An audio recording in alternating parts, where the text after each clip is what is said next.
Hi, everyone. This is Avery, host of the Hope Matrix on Campus podcast. We are here to share the science, strategies, and stories for how to hope.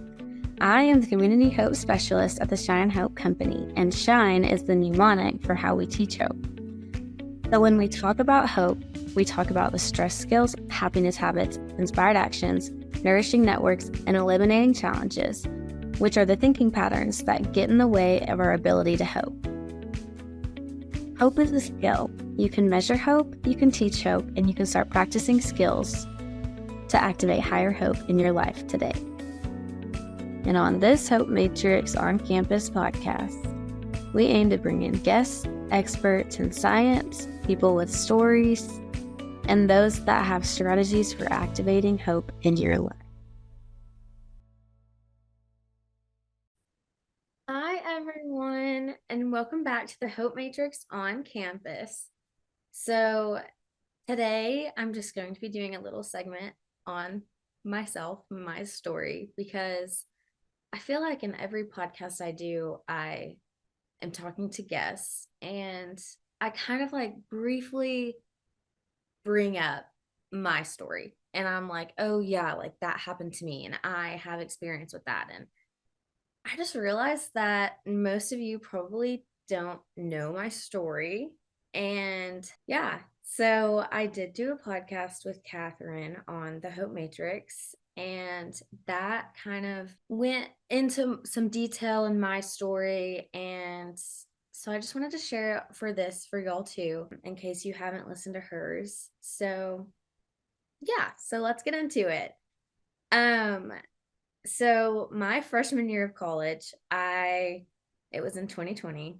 I started college August 2020, and it was COVID. I turned 18, and my mom set up this whole like drive-by thing. I turned 18 standing in my driveway watching all of my friends drive by in cars because I wasn't allowed to see any of them or be with any of them, which my mom ultimately like let me go hang out with my friends after, but like we had to stay outside, we had to stay distance, and we ended up just going to a local state park in my hometown. So going to college, my birthday was in April. So going to college that August, it was almost like a culture shock. Like I had spent so much time by myself or with my family.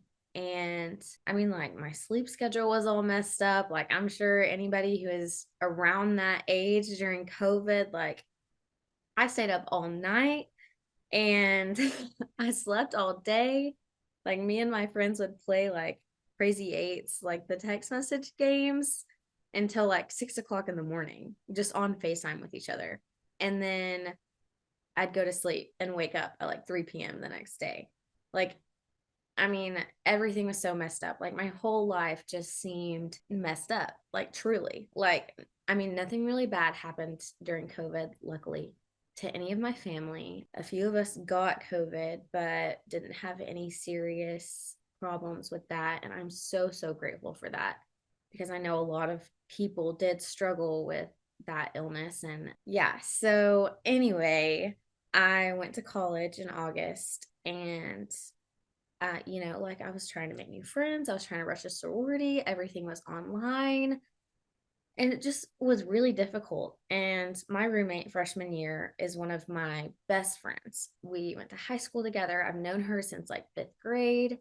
And so I was really comfortable around her, and I really loved being with her and hanging out with her. So I was really grateful to have her with me freshman year when I was pretty much isolated from everybody else. So in October of my freshman year, my brother passed away. There was a home invasion, and he went in to protect one of his roommates who had been held hostage for 45 minutes. And ultimately, when my brother went in there, I think it just scared the person who broke into their house, and he shot him and killed him. So that really threw like, I mean, it was like just that a huge hole in my life. And sorry.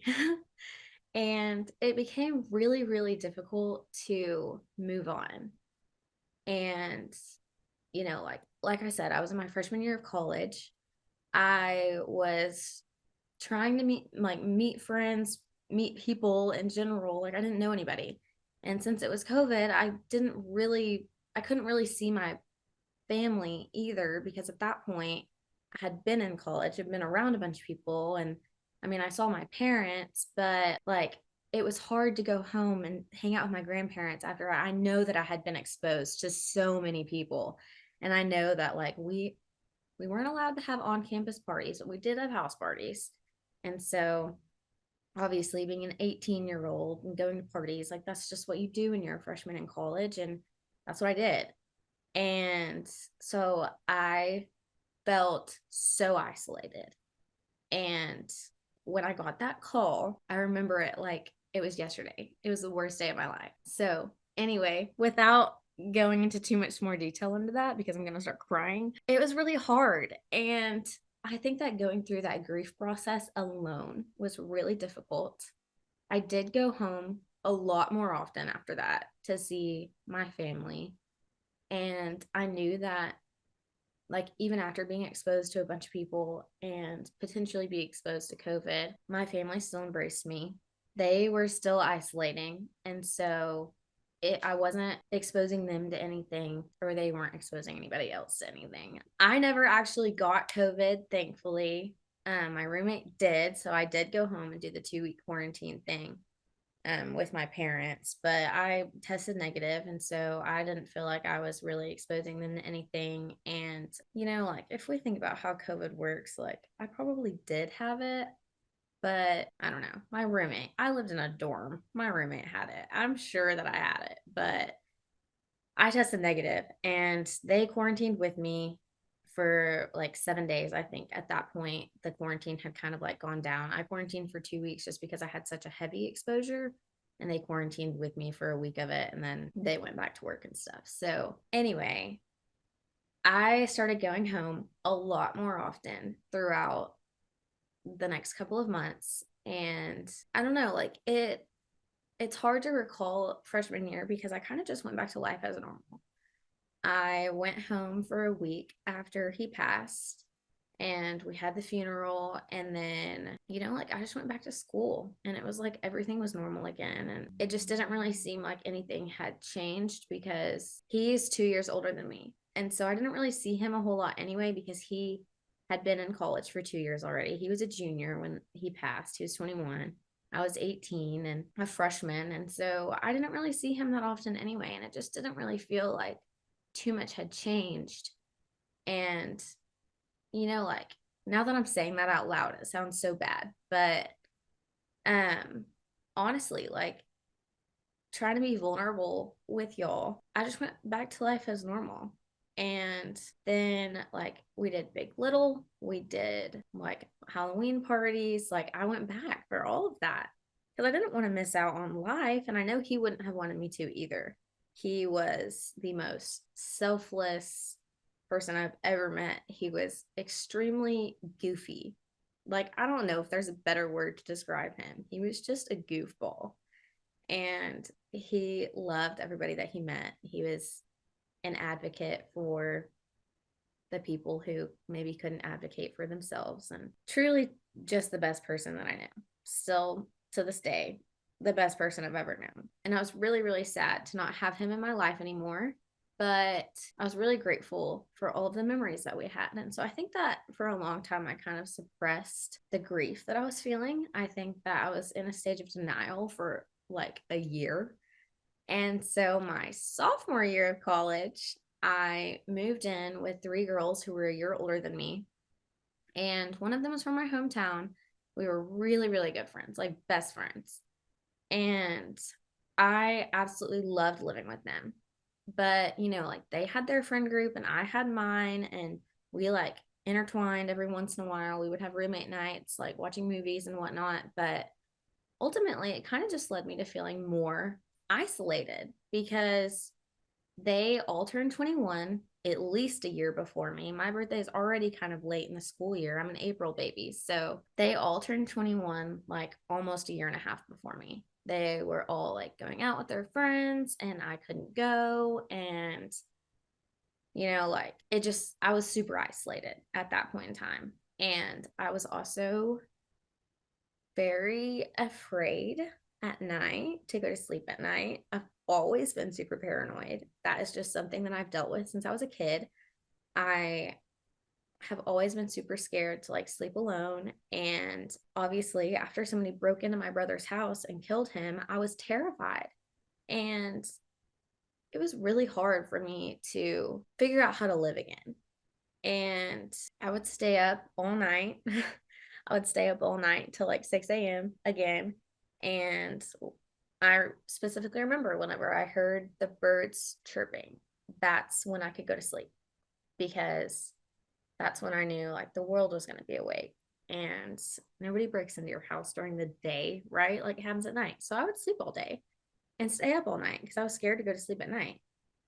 And I did have friends who would come and stay with me, but I just felt like a burden on them. And I didn't want them to feel like they had to come hang out with me to protect me or anything like that. And every once in a while, it would get bad enough where I would call somebody, but I ultimately I didn't want to be a bother to anybody. And so I tried really hard to kind of suppress those feelings and just work through it on my own. And I didn't want to bother anybody with like my own traumas. And so, yeah, I was just really, really isolated and hurting. And it was really hard for a long time. And then I got a boyfriend at the end of my sophomore year. And I had like kind of started going to therapy, but he kind of like brought me out of my isolation and kept me in it at the same time. And we can do a whole nother podcast on relationships and breakups. But I just want to say, like, having somebody pull you out, but isolating you from your people still isn't good. I mean, I felt like I could get it, like, go out of the house again, but I didn't feel like I could go hang out with my friends because I'm part of, I have five really close girlfriends and five close guy friends from college. We have a group. And because there were guys in that group, I felt like I couldn't go hang out with them because it was disrespectful to my boyfriend. And I wasn't doing anything bad. I just wanted to hang out with my friends, but I didn't because I didn't want to be disrespectful to him. And so I was isolating myself in a whole nother way. And, that posed its own challenges. And like I said, we can do another episode on breakups because that one's a doozy. But all to say, I was really struggling. I was really hurting. I was really isolated. And it just was really, really hard for like almost 2 years. And I went to therapy. I got on medication. And that posed a whole nother set of troubles, like trying to find the medication that's right for you. I was on the sleeping medication to help me sleep at night and get my sleeping schedule back on track. And that sleeping medication lowered my blood pressure to a point where every morning I would wake up and pass out. And then I wouldn't want to go anywhere. I wouldn't want to go to class because I just passed out. So I would wake up, pass out, go back to bed. And, I was skipping all of my classes. I failed so many classes my sophomore year of college. Like, it's not even funny. I had to take summer classes to make up for those because I still wanted to graduate on time. I knew that I still wanted to graduate. I just didn't really see a future at that point. And so I didn't care. And I think I literally remember going home and like telling my stepmom because my dad has always been really, really focused on grades, not because they describe who you are, but because he really wants he had high expectations for us. And granted, like he had high expectations for himself when he was going through school too. But he really encouraged us to do our best in school and he was very on top of it. Like he would check our grades. He would like ask us about exams, ask us about homework. Even in high school, this was like kind of like a nightly routine for us. So away at college, he couldn't do that so much because we weren't living with him. And I say we, he did this with my brothers too, and my older sister. But yeah, so I just lied to him about my grades, and I lied to him about going to class. And then whenever I went home at the end of the semester for summer, um, he asked me to look at my grades, and he saw a bunch of F's. And he was like, "What the heck? This is the first time like you told me you were doing fine." And like I lied. And I told my stepmom, I was like, "What's he gonna do? Like he can't do anything worse to me than I already feel." Like truly, he's not, I mean, he's not bad. Like he would never do anything bad, but like he grounded me. And I did get grounded. But, at that point, I was 19. And so there wasn't a whole lot he could do, but he did pay for my school. And so he was like, "I'm not paying for you to go back up there if you're going to fail your classes and just not go."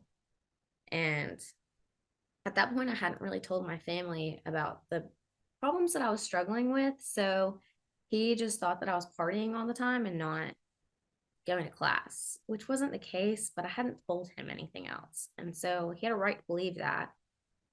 And I think whenever I told him about my struggles, it really scared him. And so he and my stepmom, I stayed there for the summer with them and took a bunch of summer classes. And ultimately, my goal was to just get good grades so I could go back to Fayetteville because I was like, I cannot stay home anymore. I'm 19 years old. Like, I'm too old to be living with my parents. And that is something that I have always, like, I'm a very, very independent person. I want to solve problems on my own. And I was just talking to somebody the other day, like, when a problem arises, I want to come up with solutions to fix it before I tell anybody that there's a problem. And sometimes that's just not the way it works. And I had to figure that out. And I'm still like that in some ways, but I know the point where I need to tell people now. I know that there's a point where I need to share what I'm going through because I can't always solve problems on my own. And yeah, so it was really hard. And I said in my episode with Catherine that I wish I would have had a framework like the Shine framework sitting in front of me. I wish somebody would have handed it to me and sat it down in front of me when I was a freshman, sophomore in college, because I think my college experience would have been a whole lot different if they had. And if I had known that there are skills that I can use to bring myself back to hope, because I was completely hopeless. So, yeah. So let's talk about stress skills. And I do just want to reiterate, I do this in just about every episode, that stress skills are so important. And stress is good for you in moderation. Like, it's literally shown that stress gives you motivation. But when you have too much of it, it can lead you to the allostatic load, and that can become really detrimental to your health. And so we use stress skills when we're in our stress response. And I think that the biggest stress skill that I used back at that time was walking. I started walking with one of my friends, and I wasn't super close with her. I didn't know her very well. And then we started going on these walks, like probably 2, 3 times a week. And we really got to know each other. And that really became an outlet for me to talk and laugh. And whether we were talking about something serious or not, like, we were exercising, we were walking, we were outside enjoying the sunshine. And she could just always make me laugh, regardless of like what I was going through in that day. And she might not have known what I was going through that day, but it was just really helpful to have that connection and that vitamin D, really. And that exercise that got me out of the house. I wasn't isolated. It was during the day, so I felt safe. And ultimately, exercising led me to be able to sleep better at night too, because I was tired at the end of the day. And that's something that my dad always told me too, but nobody wants to hear their dad tell them to go exercise, you know? So I was like, whatever, you're just like saying I need to exercise because I don't know, you want me to stay fit. But that's not the case. He wasn't doing that. He was doing it because he knew that if I was mentally and physically exhausted, I would be able to sleep at night. And I think I was mentally exhausted, but whenever you sleep all day long, you don't want to sleep at night. Like that's just the thing. So my stress skills became really, really important. And I started, like in therapy, I started talking through a bunch of my feelings and having that third party. I'm a big advocate for therapy because I think that having a third party who's unbiased and doesn't know your whole life story can really help you solve a problem. And the more that they get to know you, the more that they can help you. And that's why I always tell everybody go to therapy. I'm like, you have to talk to them and tell them about who you are and let them learn about you in order for them to really help you. So, yeah, anyway, I started talking through my feelings. She suggested that I start journaling. So I started journaling. And writing stuff down helped me a lot more than I thought it would. And, like that was something that I didn't really feel like I wanted to do because, ultimately it just made me sad because I was just thinking about all the things that I had been suppressing for so long. And I mean, crying, that letting those emotions out and finally like stop suppressing them, it helped. And it helped relieve a lot of the stress that I kind of been putting on myself. So those became really important to me. And it relieved a lot of the stress that I put on myself in that time. And I still use stress skills to this day. They're different now, they always change. And now I do more breathing exercises than anything else because I get really anxious and then I have to like remember to breathe. So I do a breathing exercise. And, like that's kind of something that you can do where anywhere you are. And nobody's really going to know that you're doing a stress skill because you're just breathing. They think it's normal, but you're actually like doing the box method or something. Anyway, so yeah, stress skills became really important and happiness habits became really important. And happiness habits essentially are things that keep you in your upstairs brain and their activities.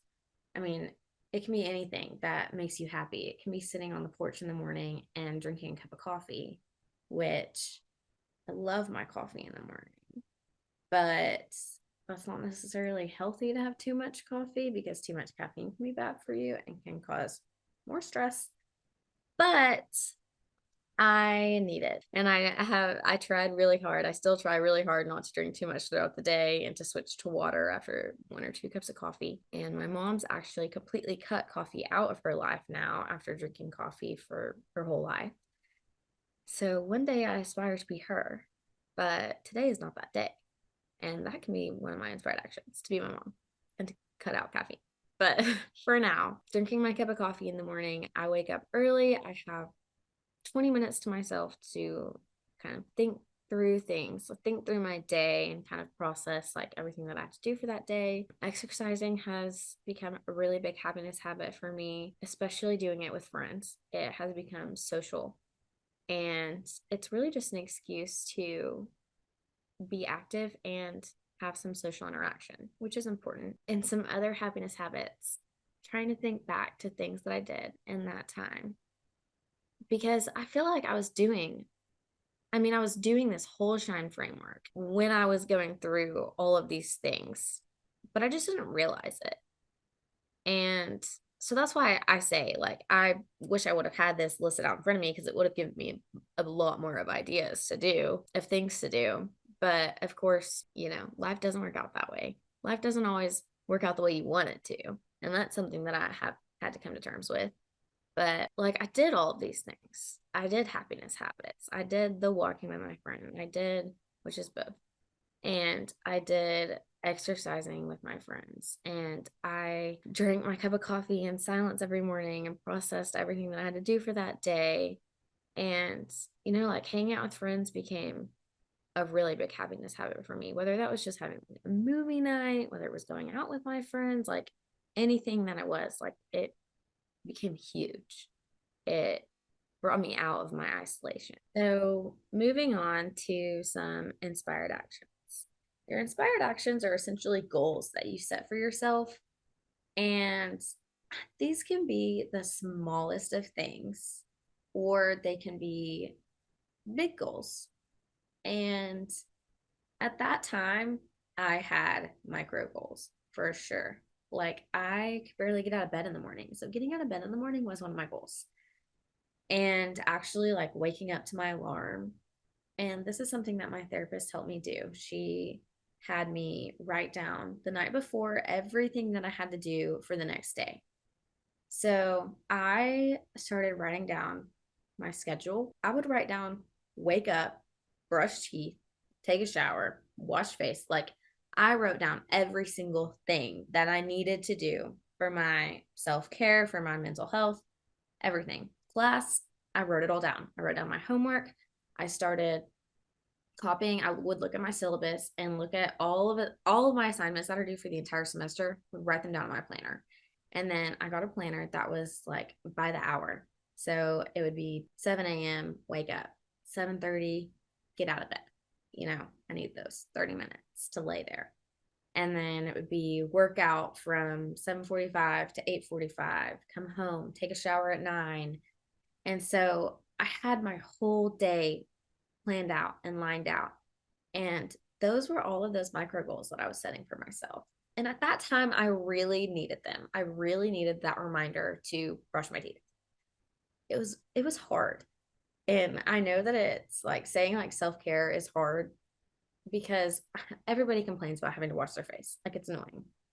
But it's important, and I have struggled with acne before, and so washing my face is something that's more important to me. And it was hard to take care of myself when I was, in that stage of life, when I was depressed and probably experiencing some PTSD undiagnosed. But I had, I was going through that trauma and it was really hitting me hard all at once because I couldn't suppress it anymore. Because after a year of life without Chase, it was like it all hit me at once. Like I could pretend that I just hadn't seen him in a while until, it was like his birthday. And then it was Christmas and Thanksgiving and all these holidays like came and went and came and went. And by the time they came and went for the second time, I was like, oh my God, like he's not coming. And so all of those emotions, all of those feelings, all of that grief hit me at once, and it hit me hard, and I could not take care of myself. And so taking a shower was one of my micro goals, to take a shower every day, get out of bed every day, brush my teeth every day. And I still incorporate those things in my daily planner because that's what helped me in one of the hardest of times. And so I'm not going to stop doing that, if that makes sense. Like I might not be going through a hard time right now, but I'm not going to stop doing that so that when I am, because everybody is bound to go through hard times. Everybody has moments of hopelessness every single day.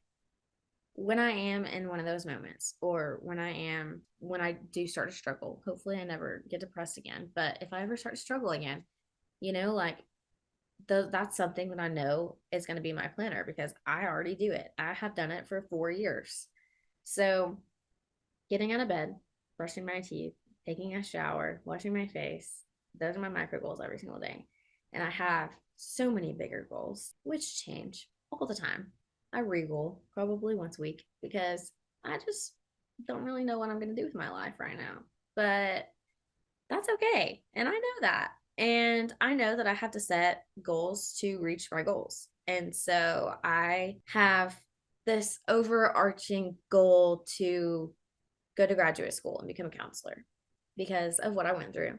And because my counselor helped me so much, I want to do that for somebody else. And I have the personal experience to back it up. And I feel like I could really help somebody. And so that is my biggest goal. And I know in order to do that, I like at that point in my life, I was like, okay, I'm going to switch my major to psychology. I am going to make good grades and study for my tests, actually, and do my homework. And I am going to make time to go to the library with a friend. I loved going to the library with my friend. She actually introduced me to the library my junior year of college, which is really sad. But in my defense, it was closed my freshman year, and sophomore year, you still had to wear masks. And so I didn't go. But my first time in the library was my junior year, and I had like I had set all of these goals for myself to do really, really good in school so that I could stay in Fayetteville, stay at the University of Arkansas. And my dad had the grace to continue to pay for my school. So luckily, that wasn't something that I had to worry about. But he would send me money, and then I would use that to pay my rent, pay my tuition. And, he was kind of teaching me how to finance my life without me actually having to do it on my own, which I'm grateful for because I feel like I still learned some really important skills on how to manage my money. And, like after paying tuition and rent and sorority dues, there was a little bit left over, and that was my allowance. So I did have to manage my money, and I did end up getting a job my junior year because I needed one more thing to get me out of the house, to keep me social. I needed that extra goal because I've always had a job. I've had a job since I was 16. Really, I worked at my dad's law firm on and off a lot throughout high school. And even when I wasn't 16, like I would just go to the office with him and be bored. So I would start helping. Like I didn't get paid, but like I just helped out around there because I didn't really have anything to do, especially during COVID. And since we were a family, we lived together, like it was just easier for him to have me there because we're not exposing each other to anything that we haven't already exposed each other to at home. So it was easier for me to be there than for him to have employees who, he doesn't know what they're doing when they leave at 5 o'clock. So we weren't getting sick because we weren't exposing ourselves to many other people. And he did have a couple employees who would come in a couple days a week. And anyway, I keep going on these rants and getting super off topic. But yeah, so my inspired actions, like I got myself a job. I was managing my money. I was setting these micro goals for myself.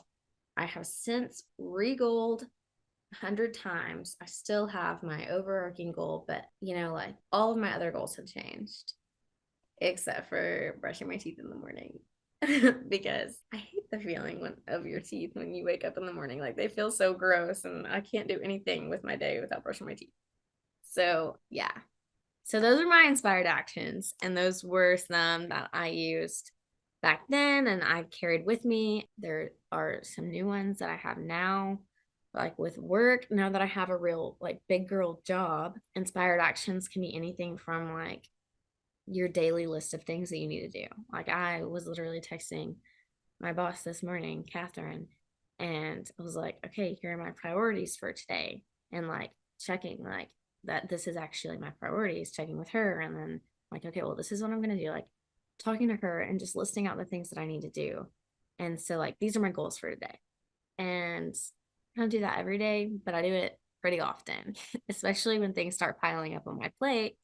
I have to prioritize the things that are like important or have due dates that are soon, and then kind of like complete those and move forward with the rest of my tasks and have them all written out. I'm very organized and I try to stay that way, but life gets in the way sometimes. And so I just have to go back to my task list, and she can add to my task list. My coworkers can add to it. So that's been something that's really helpful to me now. So yeah, let's move on from inspired actions. I think I've talked about them for 10 minutes already. So nourishing networks. Your nourishing networks are your people. These are the ones that were with you through a challenge. These are the ones that stuck by you and helped you and supported you in your time of need. Or these are just people who helped you when they didn't even know that they were helping you. I have a number of people who helped me without knowing that they were helping me because I didn't tell anybody what I was going through when I was going through it. I waited until much later to actually tell them what was going on. But at that point, they had already helped me through it. They had already helped me in a way that they couldn't even imagine. So when this happened my freshman year, I had reconnected with one of my old family friends, and I have truly known her since I was a child, our dads are really good friends, but she was a year older than me in school. And so we didn't really hang out that much until right before my freshman year of college. So we hung out pretty much that whole summer. And since we were such good family friends, like COVID, there's probably some like issues there, but whatever. I needed some social interaction and she was a family friend. And so she was the one that I like really hung out with and really reconnected with. And she has two older sisters. And when you get those three of them together, they are the funniest people you have ever met in your life. I swear, like they feed off each other's energies and they are just so funny. I don't know how to explain it. They're hilarious. And anyway, whenever Chase died, my brother, I didn't want to see anybody because I didn't feel like anybody would understand what I was going through. Nobody would, I don't know. I think I really just wasn't ready to hear like the stories about him. And I wasn't really ready to think about it yet. And so that week that he passed away, I was at home and Brianna and her two sisters, Bailey and Brooklyn, they like took me in. And I ended up spending the majority of the week at their house with them. And while I didn't really want to be away from my family, it made it so much easier for me to just stop thinking about it for a minute and for me to just stop being sad for a minute. Like, I could never tell them how much they helped me. I could never thank them enough for getting me out of the house that week. Truly, they took me in and they kept me. I lived with Brianna for the next 2 years, my sophomore and junior year of high school or of college. And Bailey and Brooklyn lived in Fayetteville or in Springdale. And so I really spent all of my time with them every chance I got because they just made me laugh and they kept my mind off of the things that I was going through. And they were just really great people to be around. So those three really helped me. And when I went back to school after the funeral, I had already kind of made some friends just from the 3 months that I had been in college. And I obviously had my roommate, who was one of my best friends from my hometown. And I had already made this friend group. So it was me and Claire, Emmeline, and Nabia. And freshman year, I met Hallie, but we really didn't start becoming super close until sophomore year. And the four of them and Kat Dodson, who is the funniest standalone person I've ever met. Brianna, Brooklyn, and Bailey are hilarious. And when they all three get together, they're even more so. Kat Dodson is the funniest person I have ever met, truly. And she is so fiercely independent. And Nabia is kind and I mean, she's more like me than I would say any of the rest of them are because we're very straightforward. However, she is a lot better at sugarcoating things than I am. And we could have these deep conversations and talk through things. And I know she was never judging me. And Emmeline is hilarious and kind and just has that servant's heart. And Hallie is my personal counselor. Truly, she is in grad school right now for counseling. And she helped me through so many things that she probably didn't know she was helping me through. But I would talk to her about everything. And she probably got sick and tired of hearing me talk, especially our senior year of college because we all lived together. So, I mean, just having that group of girls, just having that close knit friend group helped me through college so much. I always knew that I had somebody to lean on. I always knew that, like I had these friends with different personalities that I could go to with different problems. And, like I always say this about my mom and my stepmom. My mom and my stepmom are very similar, but I know them so well that I know which one of them I want to go to based on what I'm going through and what I want to hear. Because my mom is going to comfort me and listen to me, and my stepmom is going to tell me what I need to do to help me fix it. Like, very similar people. They're two of my favorite people in the world, and they're very different at the same time. And it's really hard to explain because they're both great to talk to. And a lot of times I tell each of them the same situation just to hear their different thoughts.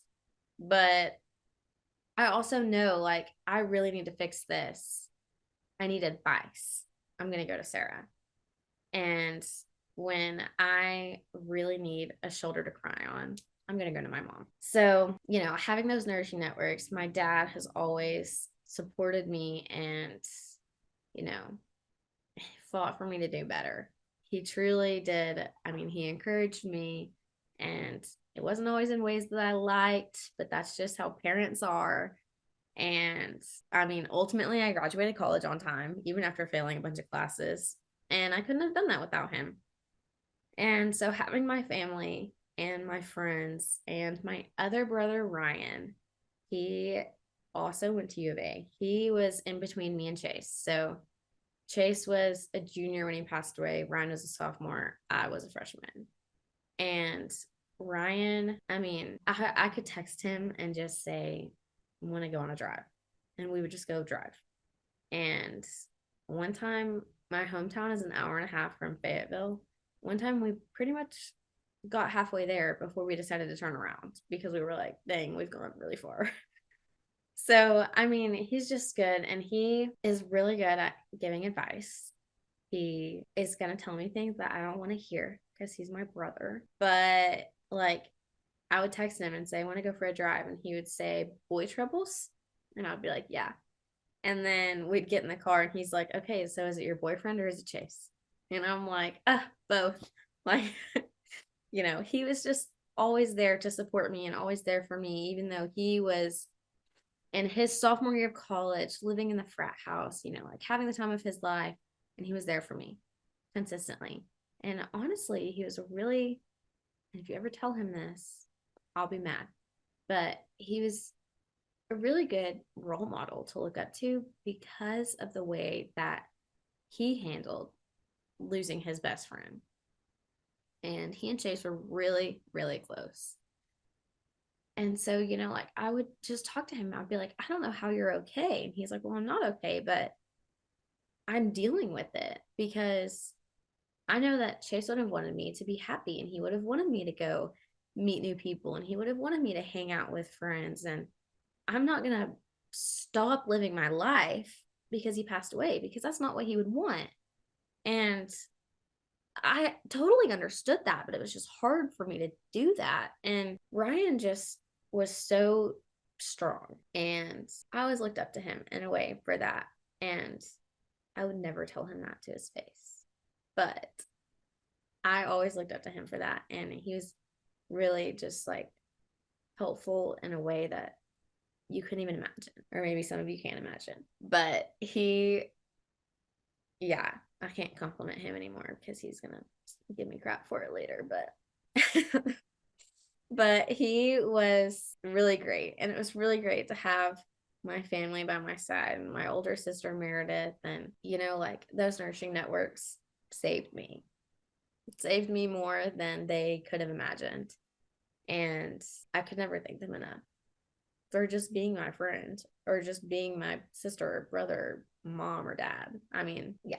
Anyway, so let's start getting into a little bit of eliminating challenges. And eliminating challenges really focuses on a challenge and how you can, well, eliminate it. So the best way for me to describe this is just to give you an example. And I am a worrier. I ruminate. And I mean, like these are basically they're very similar. I worry about everything. Like I said, I was scared to go to sleep at night because somebody's gonna break into my house. Like it was terrifying. I was so worried that it stopped my life. And I still am a worrier, but to a point where I can stop myself. And ruminating, I'm bad at because I'm constantly going back and thinking about a situation that I could have probably handled better. And I'm like, oh my gosh, I should have said this, or I shouldn't have said anything at all. And I have a big mouth. What can I say? I'm an open book. I mean, I'm going to talk. So, I mean, here I am talking. I think I've been talking about myself for like an hour already. And I mean, like, this is just one of the things, like, I've sometimes, a lot of times, say things that I probably shouldn't say, or that I look back on and I'm like, dang it, that was more mean than I intended it to be. Like, I really didn't intend for that to be mean. And I promise you I'm a good person, but my thoughts are, they just come out. And then I'm like, I said that wrong.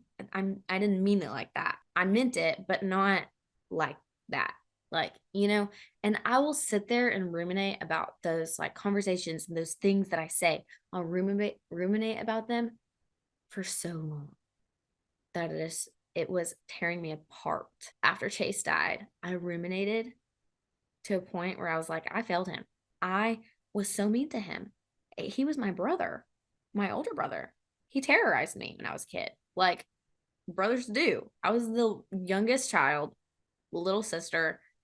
I probably terrorized my brothers more than they terrorized me, but they would like gang up on me and I would be so mean to them. And honestly, Ryan didn't really care when I was mean to him. He was just like, whatever. But Chase was the one that would like argue with me about it. Like which whenever we argued, we argued. But whenever we got along, we were really getting along. Like me and Ryan just kind of like, he did not care. He was just like, well, whatever, you go do your thing. But Chase wanted to, I mean, he wanted to argue with me. He liked it. He thrived off of that. And I did too. And so we would do it. And, like I look back at conversations, I look through our text messages, and I'm just like, I should have said this, or I shouldn't have said this, or, it just gets hard to, now that he's gone, I can't fix any of that. And that was something that was eating me up inside. And so I eventually got to a point where I had to eliminate those challenges. I had to come up with some way to prevent myself from thinking about that and from ultimately just feeling guilty about that. So I started doing positive affirmations, which I thought was really, really silly. And I still sometimes do think it's silly because I'm just like looking at you've got this. Like, and it wasn't ever like that. It was like, you're gonna be okay. Everything's gonna be okay. And like, even if I wasn't just looking at myself in the mirror and just talking to myself or listening to music, like I would listen to music that was like calming and reassuring music to whatever I was feeling. And that is something that really helped me stop ruminating. It helped me realize that I didn't need to do that and that there is nothing I can do to change it. And ultimately what's going to happen is going to happen. And I just need to be myself and be kind to myself and say what I'm going to say. Don't be mean to other people. I'm not trying to say you can be mean to other people, but you can say what you want to say in a polite and kind way. And that is something that I have really been working on. And like honestly, that time that I was depressed and lonely and isolated, like it led me to really think about my actions and my words. And while a lot of that was ruminating and worrying, I learned from it, and like it helped me. I feel like it helped me become a better person because now I can think like, I've said this once before, and it didn't come out right. Let me think of a different way to say it where it doesn't sound bad. So I kind of, in a weird way, I appreciate what happened. I appreciate the things that I've learned from what happened. I think that my relationship with my family couldn't be better. It brought me and my dad closer. We are a lot alike and both very stubborn. So we argued or butt heads a lot. And, after that happened, I feel like I don't necessarily know about him, but we both kind of like looked at ourselves and thought like what's really important to us and decided that what's really important to us is each other. And our relationship has never been better. I can confide in my mom. I can confide in my stepmom. And like losing somebody is horrible, especially somebody that you're that close to. And it's hard to think about a life without part of your family in it. And I'm sure most everybody has lost someone in their family. And whether they consider their friends their family, or everybody has lost somebody. And I really just want to, like, for some final thoughts, I just want to say, like, you can learn from your experiences. You can't control the outcomes of everything. And learning from experiences is so important. I mean, it's truly something that can help you. It can help you with your goals. It can help you learn about yourself. It can help you learn who you are as a person. Maybe you're confused or lost, or take a second to think about who you are and who you really want to be, and learn from those experiences, and maybe take a page out of somebody else's book. So I told you that Chase is the best person I've ever known. And one thing that came out, when after he died, people started posting pictures and recalling on experiences with him. And there was this girl from high school who posted a picture with him, and she said, like, I didn't know Chase very well, and we weren't really like the best of friends either. I saw him 2 weeks ago, and I was working at Starbucks, I think it was, and he gave me the biggest smile and the biggest wave, and he looked like he couldn't be more excited to see me, even though we haven't seen each other in years, and we really weren't that good of friends. But she was like, it just made my day seeing him, and him being so excited to see me. And it just made me realize, like, I want to make somebody feel good, and I want to let everybody know that I love them now. And I want to tell them as much as I can. And I want them to know that I appreciate them. I appreciate everything they've done for me. I want to do things for them. I appreciate their personalities and their differences. And, like, I want to have these people in my life forever. And I know that forever isn't the same for everybody. And so I'm going to take care of my relationships while I have them. And, like, I learned that from Chase. And I learned that just hearing that story from this girl from high school who I kind of knew too, but, like, we just weren't really that great of friends. We had kind of a big high school, not really compared to like Dallas or anything, but like my class was almost 400 kids. And so I kind of knew everybody, but wasn't close with everybody. And yeah, so I just wanted to be more like him. I wanted to reach out to the people. I want to be an advocate for people who can't stand up for themselves. I want to help people through their struggles, especially if they've gone through similar struggles that I have. And I'm sharing this story with you today to give you some background information on me and give you hopefully some insight to college, and tell you that everything's going to be okay. And I know that's so cheesy, but you can't go through life worrying about everything. And I've learned that the hard way. And, there are some experiences or some things that you just have to learn for yourself in order to actually believe them. And I hope that it doesn't take something so traumatic for you to learn that everything's going to work out. But yeah, so thank you all for listening to the Hope Matrix on campus. My name is Avery Peel, and if you ever want to reach out to talk or anything, I'm here for you, and I want to listen. So if you want to share your story with me personally, if you want to come on the podcast and share your story with everyone, I'm happy to do either one. I'm happy to listen. I'm happy to talk with you. Yeah. So feel free to contact me. My email will be on the website, the Shine Hope Company website, and I think my phone number's on there too. So you can text me, email me, whatever you need. Thank you for listening.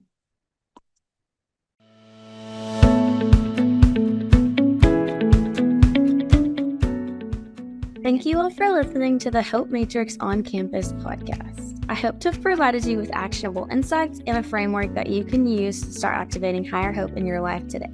And don't forget that hope is measurable and teachable. This program is designed to assist you in learning about hope, but it should not be used for medical advice, counseling, or other health-related services.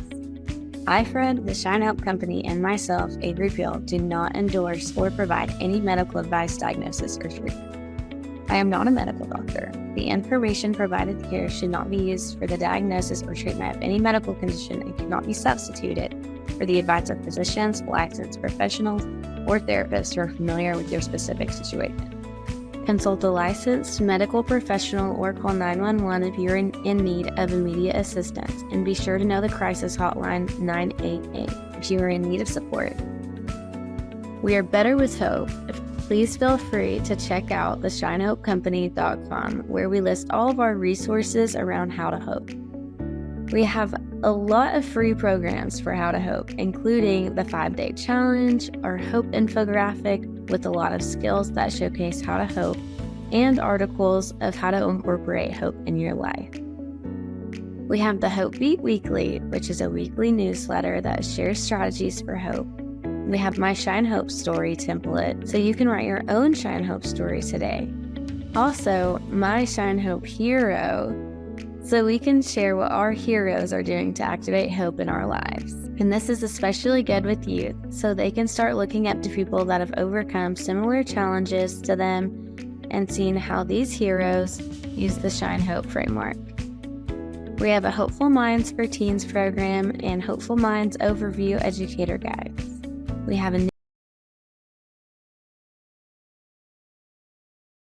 There are programs in the workspace, overview courses, 90-minute courses for learning the what, why, and how to hope. What I want you to know about hope is it's a skill you've got to practice to become more hopeful. It's easy to fall into despair and helplessness when we deal with challenges in life, and it takes intentional work and practice to get to hope. And yet it is always possible. So no matter what life brings, keep shining hope. Thanks so much for listening and have an awesome day.